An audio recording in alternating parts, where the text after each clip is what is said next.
First, there are two clips that you need to undo in the front of the engine air filter housing. Once you do that, you can lift up and you'll be able to actually get out the air filter without removing the full housing. Just lift up and then pull it right out.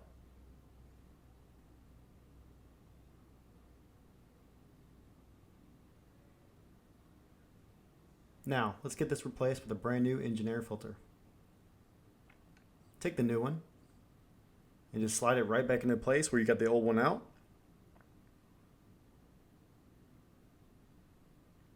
Once you do that, just make sure it's sealed, pressed all the way down, and then clip the clips back into place, and you're all done.